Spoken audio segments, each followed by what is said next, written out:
right, Aljamain Sterling. First of all, shots to some proper 12 Irish whiskey. Thank you, Connor. Hey, I might need some help with my rum company. So, if I slide in your DMs, I hope you respond. Yeah, and also happy birthday. Oh, today's your birthday. It's your birthday, yeah. Oh, my sister's birthday is tomorrow, and then my other sister's birthday is Sunday. You're practically cousins. Yeah. Do you know the first time we ever met was in a pub? Yes, It was in yes. London. Do you remember how that night played out? Honestly, I don't remember all of it, but it was a good time. Do you not remember the end? Like there was that chick who came back to the house and she started screaming at you. Do you not remember that fight you guys had? Oh my God. I've been waiting for like 5 years to talk to you about this. I remember that. The black girl. Yeah. Bro. She was calling me the black chick called me a slave. Bro. So, I was like, what? So I was in my room with my friends. My friend was beefing with his roommate, a chick roommate. Yeah. So he took that black chick with me into her room. We're like, let's have a threesome on her bed. I was like, okay. So it's all going off, and then I heard she got out of the room, and I heard a commotion. So I thought it was the chick coming home. I didn't realize it was you. So I was on the bed. I just rolled off the bed, rolled under the bed, and just fell asleep under the bed. And fucking the next day, I was like, apparently, but yeah. Oh man, yeah. I was hoping to forget about that. Tuck it in the X-Files and never remember that night again. I did. I've been waiting. I was like, I wonder when I'm going to bring that up to him. Like, do you remember that? That was savage. And since then, how life has changed, dude. Two rubies on the belt.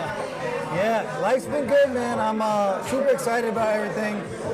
Hard work doesn't go unrewarded, even though sometimes things don't always go your way, but put the hard work in, sometimes things do go your way, and that's the most important thing. Being able to sleep at night because you did the work, you did the process, you went through it, and I was in the trenches for the last one, and even for the first one. I messed up literally. An entire training camp got botched because of one day. The day of the fight, the rehydration process was terrible, and I paid for it. Thankfully, Yorian is a moron, and he gave me an opportunity to do it again the way it should have been done the first time. And I truly do believe what I felt that night with him in the first fight, had I shown up the right way, I choked that guy out in the first round. Yeah. Back-to-back finishes in the first round. I really do feel that way. When I took him down the first time, I was like, this has to be the easiest takedown I've ever got in my entire life. But whatever, people saw the rest of the fight play out, and I'm just glad I got to get it done and do it the right way that I envisioned it. Winning, in my opinion, decisively, and getting my hand raised and getting the belt wrapped around my waist. Obviously, I've known you for a while, like I said, but so I was probably one of the few that after the first fight, I thought something was a bit weird. I thought you were like kind of all over the place. You looked like your legs weren't really underneath you.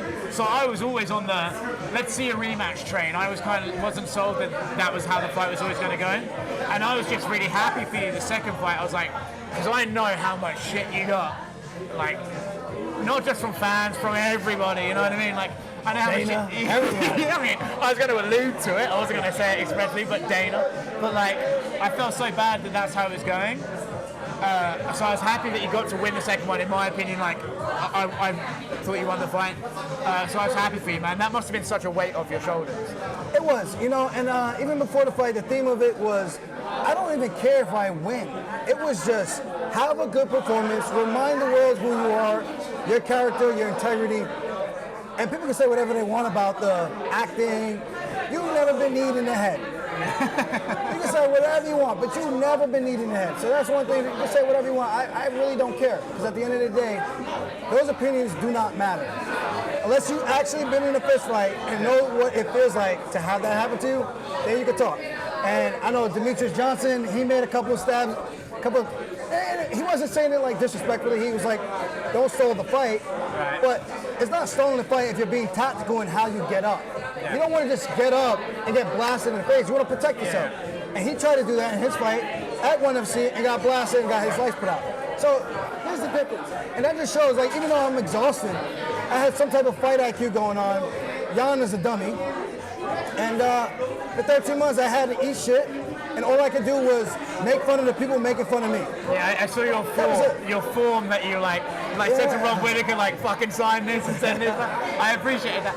Because I don't know, man. Like, I almost expected more from fighters, right? Like, I felt that the way he needs you in the head, like, you could, even if you'd have continued, you'd have been fucked anyway. You know, you'd have so compromised. If you'd have been able to continue, it would have been unfair. That fight's over. Yeah, I thought fighters should have recognised that too. But I respect to like people like Whittaker who were able to say like, oh yeah, no, fair enough. Like, now, like, obviously that was a massive part of your career, but is it nice to at least be able to say, like, the knee shit is pretty much behind me, like, we're talking about it now, but really, it's not, like, the fucking be-all and end-all of what you've got going on?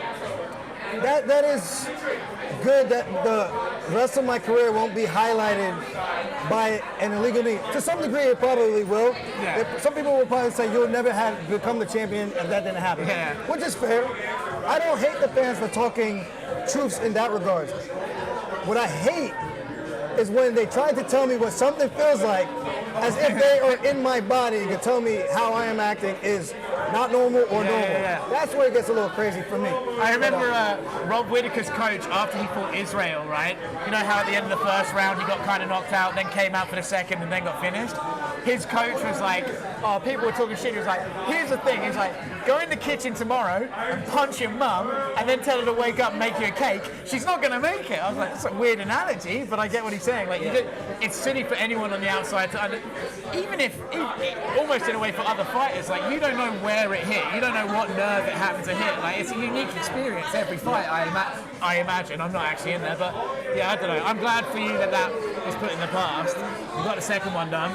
And now where are we, dude? Because I still feel like that respect, it's not all the way there yet. You know, I think you got a lot more respect. You know, how's them pay stubs looking? Yeah. You know? I feel like the fans don't want to admit that they're wrong. You can't have it both ways. You can't go from Jan by any way he wants. And then when he loses, you start grasping at straws to try to make something stick so that you feel better about yourself. It doesn't work like that. It's either he was going to dominate or he wasn't, and he didn't. So now you want to change your tune? I get it, but that's wrong. Do you think facing off with Henry like the day after kind of fucked you a bit more? Do you regret that at all? Do you remember? No. Well, I saw Henry, and he was saying he was coming back. I was like, all right, so let's give the fans. Still saying that. Yeah. So I was like, let's give the fans something to look forward to. And they're like, oh, you're ducking. I'm like, what are you talking about? If anything, I'm setting up another fight because I know I'm going to win the rematch, and then I'm setting up another fight. So at the end of the day, I don't have any malice against Henry.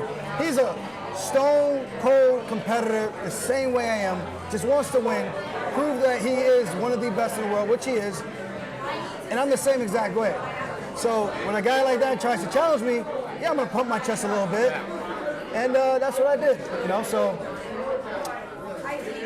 People just talk shit.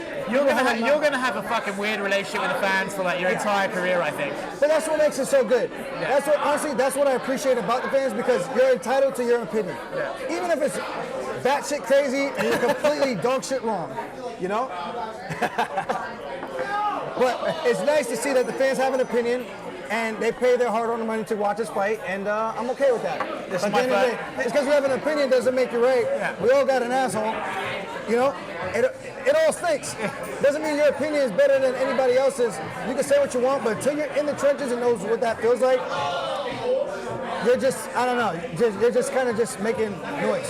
It's like everyone has an arsehole, everyone has an opinion. You don't have to eat either one, Aljo. I won't. That's a weird thing that's happening these days. The kids are loving it. Where are we now, though, dude? Like, obviously the TJ fight is happening and stuff, but I know that you said you're expecting a little bit of a bump in pay, which I think there's an argument like after the knee one, okay, but after the one that you decisively won, I would expect a bump in pay. Where are we with that? What's the UFC saying? What's going on? Honestly, we're going to be hammered by the time this is over. Yeah. I don't really know where we are with the pay.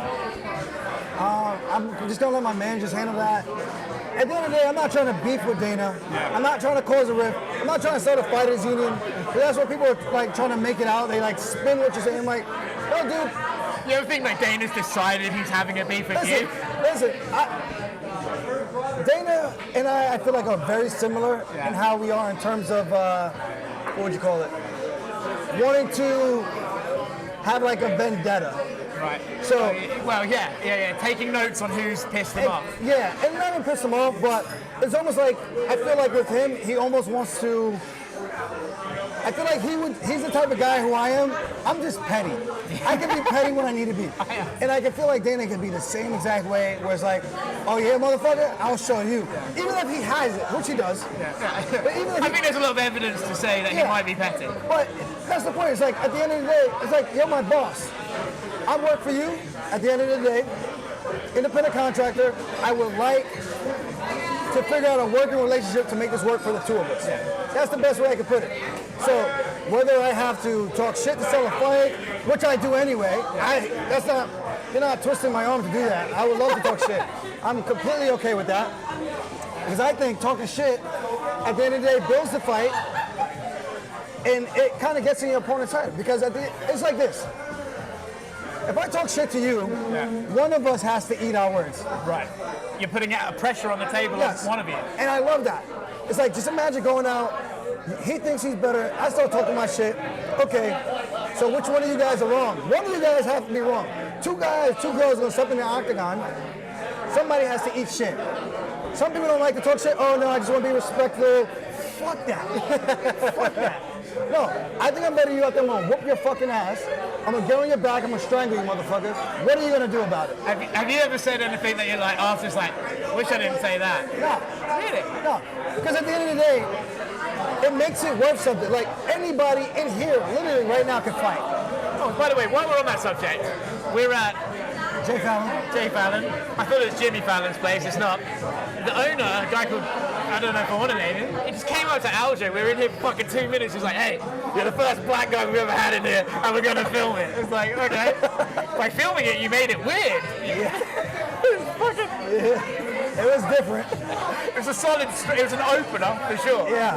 I was like, I don't really know what to say to this, but... I think he meant it well, but please go away. It's terrifying. He seemed like an okay guy. I think he seems like a nice guy. He was sitting here for a long time. I was like, you don't have to do the interview with us. Yeah.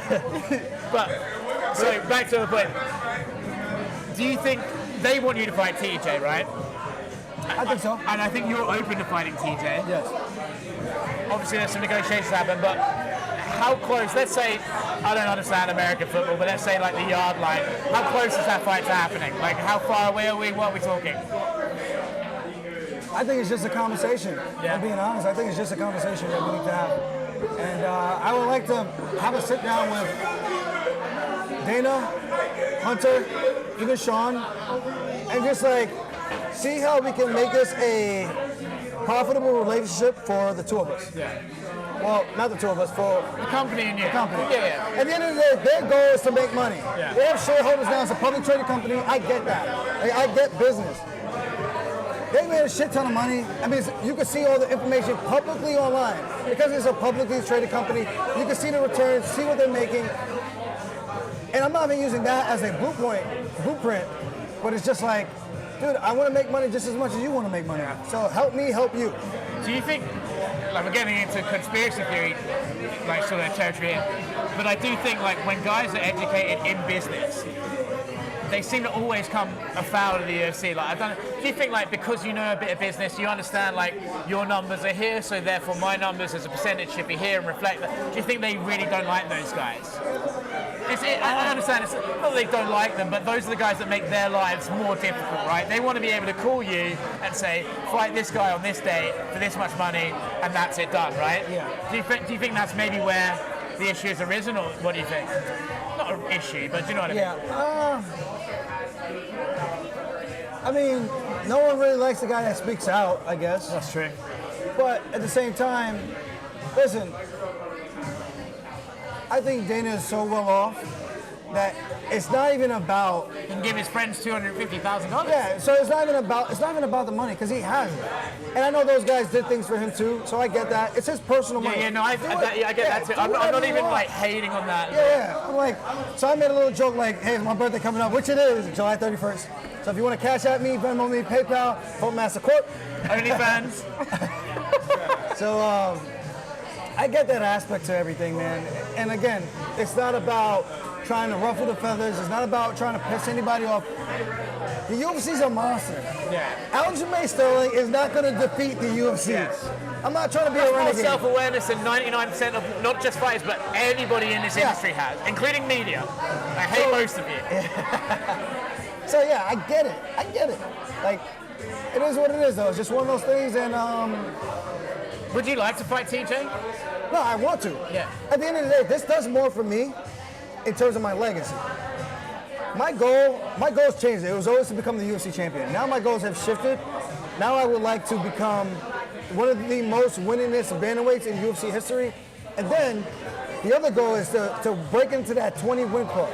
I'm 32 years old, 33 at the end of this month.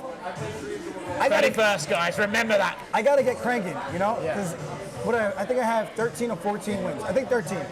So for me to win 7 more fights, that's probably a couple more title fights, maybe a couple more main event fights, co-main event, whatever it is. I would like the 3-round fights if I were to lose, because they're just easier to train for.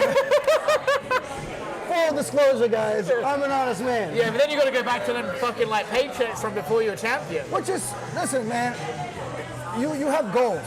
You have goals, you set the goals, and that's one of my goals, to be one of the most winningest fighters, to break into that win club. And I think things like that is what sets you apart, because people will forever remember that. Yeah. And that's where I'm at. It's funny, right? This just occurred to me, like featherweight, the GOAT conversation.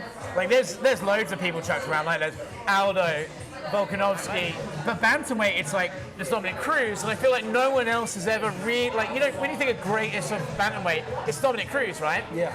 It's interesting that no one else has seemed to have broken through that. I mean, admittedly, I think your division is the most fucking insane division in the sport's history right now. Like, from 1 to 20 is the best talent I've ever seen. But you could be the guy to be like, well, if I can't say GOAT, I'm one of, you know what I mean? So that'd be cool. And that's one of the things, like history, like that's something that's going to be cemented for the rest of my life. Even when I'm gone, people will remember Aljamain Sterling.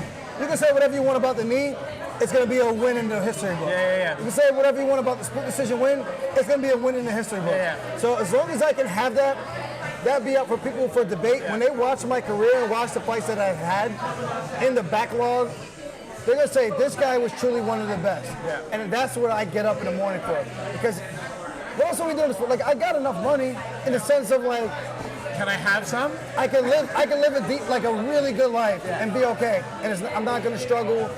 I spend money modestly. I take care of my mom. I bought my mom a new car, like, last month I bought her a new car. Actually, I bought her a car in the beginning of this month. So That's awesome, dude, by the way. That's fucking cool. actually, the end of last month I bought her a car. your mom a car? I bought her a new That's car. fucking savage. And see, I didn't go out posting all that. At the end of the day, I'm doing this for a purpose. I got bigger goals that I want to like accomplish and things like that. So First of all, that's awesome that you bought your mum a car. I love that. Secondly, here's the owner that we were talking about. the man. Just chilling. But yeah, get back on track. I respect that goal, and I respect, like, actually, I'm a big thing of self-awareness, man. Like, I really, really, like, Some people are not I self-aware. value self-awareness more than I value a lot of stuff, because what fucks me off more than anything is when someone is so unself-aware and they're saying things that, like, what are you talking about? You're a fucking idiot. It really pisses me off. So for you to even say, like, hey, one day I might lose the belt and then I'll go back down to 3 rounds, it's a level of self-awareness that few people in the world have, and I respect that a lot. But presumably you say that because you just know the law of averages in the sport. You don't see there's a person that you're like, oh fuck, that'll eventually cost me the title, or you see Marab that you're like, I have to move up, or what is it that makes you say that? Just self-awareness? Just self-awareness. It's a tough game, man. If you stick in this game long enough, you will lose. You will get knocked out. You will be submitted. You will get TKO'd if you stick around long enough. Like guys like Khabib, smart enough to know, hey man, the tough's getting going, and it's probably time to get the fuck out. Yeah. So respect to a guy like that. And I always appreciate a guy like Khabib because even though Remember what channel we're on? no.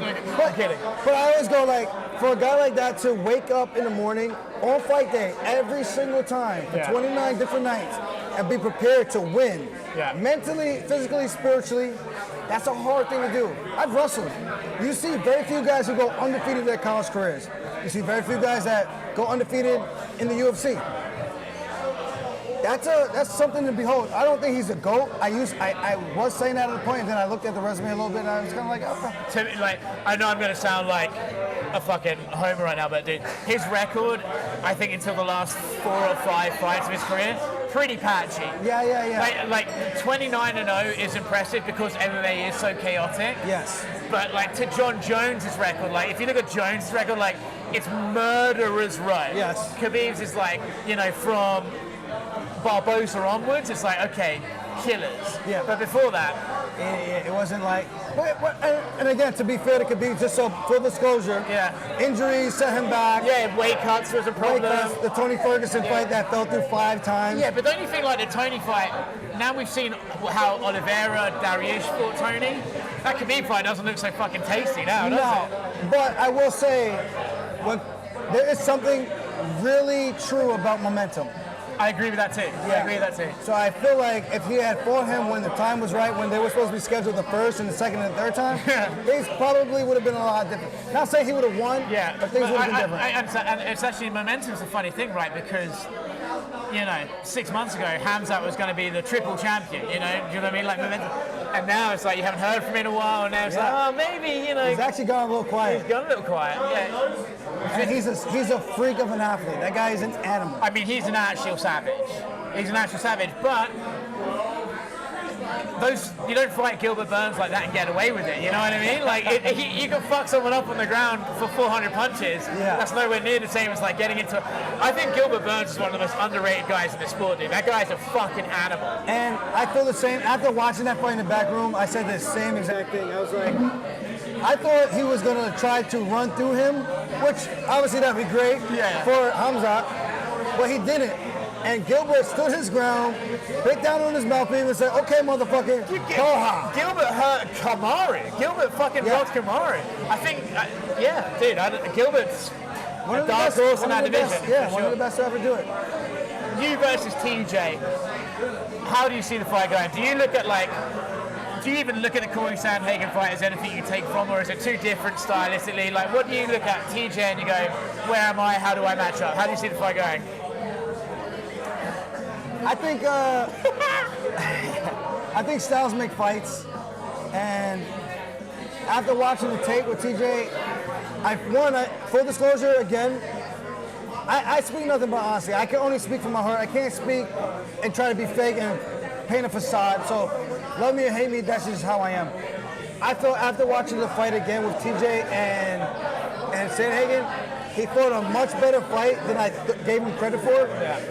And after watching that, I go, okay, this fight might actually be tougher than what I thought it was going to be. But that gets me excited. That's good though. Yeah.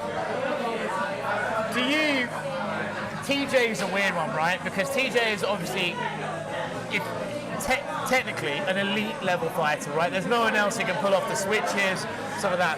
But obviously there's this big fucking asterisk around him that's hard to ignore. When you look at him, do you think about that asterisk, or do you just go, I can't even acknowledge that, I just have to worry about like his technique and what I'm going to do about that? I definitely acknowledge it, and the same thing I did, like, the difference between Pierre and TJ Dillashaw, TJ was confirmed years ago that he was cheating. But I'm not going to be a whistleblower because I don't have the facts. I don't have the evidence. What did Cody? Cody did it at the press conference, and everyone just brushed under the rug. I'm like, you guys are the media. Why aren't you talking about this? Yeah. He literally told you this guy's been cheating. Yeah. And he showed everyone how. I think no one wanted to ask about it because Cody was like, you showed us all how, and everyone's like, I'm like, when he said that, I was like, so does that mean you did it too? Yeah, so I think everyone was like, we don't want to embarrass Cody. I don't know. I wasn't working at that time. I wasn't in the industry yet. Yeah. So even with that, and now I truly do feel like he's never won a legitimate UFC fight without cheating, because there's certain people who would do whatever it takes to win. And again, the PD, steroids, EPO, whatever the fuck he did, at the end of the day, you still have to work hard to win. Yeah. And again, technically, he's like he's a great technical fighter. Exactly. So that's what in my mind, I'm fighting the technical fighter in TJ Dillashaw. Yeah. So I gotta be prepared. I can say whatever I want to say, but at the end of the day, I need to try to shut his lights out. You can make some pillows and throw pillows at him. That seems to be like the thing. Can do that. What about old Henry? I like Henry. I like Henry Cejudo. Yeah. He doesn't look like a bantamweight right now, but I like Henry Cejudo. He's a hefty boy right now. He is a hefty boy. I would like Henry to come back. I would say Henry played his hand with the UFC. It didn't really work out. Yeah. He's in a weird spot, but I would like to see Henry come back because I think there's intrigue in what he can still do, right? I imagine you feel the same. I think that's the issue with Henry Cejudo. It's not that I don't want to fight him, but I don't know if I can take him serious. I know Until he loses a bit of the gut. Well, he's in the USADA pool, but at the same time, it's like, I feel like his act kind of makes it tough for people to take him serious. And then he was gone for 2 years. So it's like, if you came back and you legitimately had a fight announced, and I'm like, okay, he's for real. We gotta really look at this guy and see what happens in this fight. But until then, it's kind of like, I mean, even the great things you did was really at flyweight. So I like Henry, and I think it'd be cool to have him back, but I don't know if they'll ever cross that line of negotiations. You know, like you can't come back and demand Volkanovski. It's just no. Yeah, it's like impossible. Yeah. But no. He'd be a pretty bad fighter if he was fighting tomorrow, wouldn't he? If I was doing this, because you're drinking. Yeah. But they insist that you are. No, I'm watching. The only thing he's fighting for is equality in this bar because he's the only black guy you've ever had in here. Yeah, I'm just watching. First in the motherfucking life. Oh, okay. Okay. I don't know if we can monetize that on YouTube. You know I'm only kidding when I say that. Oh, I hope so. I think so, but I hope so. Get your red hat out. I just assumed you were joking. Anyway, do you want to wave hello to the people? Okay, that'll do. You say you want to wave hello? Just wave hello to the people. Oh, this is all being recorded? Yeah, we're on, yeah. Salute. Can we get... My racist comments on... Can we... Okay. Well, it's not racist. Racist is like, we don't want black people in here. That's racist. Can we get 4... He never said that. Can we get 4 more shots of whiskey? Yeah. Jake, you're driving.